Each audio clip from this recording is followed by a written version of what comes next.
ప్రధాన రహదారులతో పాటు కాలనీ రోడ్లపై ఎక్కడ పడితే అక్కడ చెత్తను పారవేసే తీవ్రమైన అపరిశుభ్ర వాతావరణానికి కారణమవటమే కాకుండా ప్రజారోగ్యానికి ముప్పు తెస్తున్న వారిపై కఠినంగా వ్యవహరించాలని west Zone DCP Vijay Kumar ఆదేశాలు జారీ చేశారు.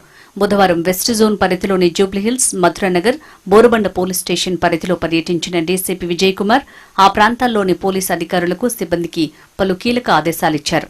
అపరిశుభ్రతకు కారణమవుతున్న షాపులు, వ్యాపార సంస్థల నిర్వాహకులతో పాటు హోటళ్లు, ఇతర సంస్థల యాజమాన్యాలపై కఠిన చర్యలు ఉండాలని చెప్పారు. దీంతో పాటు నిత్యం చెత్తను రోడ్లపై పారవేసే వారిపై నిఘా పెట్టాలని, సీసీ కెమెరా ఫుటేజ్లను సేకరించి వారిపై కేసులు నమోదు చేయాలని ఆదేశించారు. ఫుట్పాత్లు, రోడ్లను ఆక్రమించి వ్యాపారాలు చేస్తే ఉపేక్షించొద్దని చెప్పారు. జీహెచ్ఎంసీ టౌన్ ప్లానింగ్ అధికారులతో సమన్వయం చేసుకుని ప్రధాన రోడ్లపై ఆక్రమణలు లేకుండా చూడాలని సూచించారు West Zone DCP Vijay Kumar. భారతీయ నిబంధనల ప్రకారం ప్రజా ఆరోగ్యం ఇబ్బందుల్లో పడినప్పుడు పోలీసులు చర్యలు తీసుకునే వెసులుబాటుంది. చెత్త సమస్య పరిష్కారాన్ని పోలీసులు తమ భుజాన వేసుకున్నారు. ఎప్పుడూ నేరస్తులు, కేసులతో బిజీగా ఉండే పోలీసులు ఇక మీదట చెత్త వేసే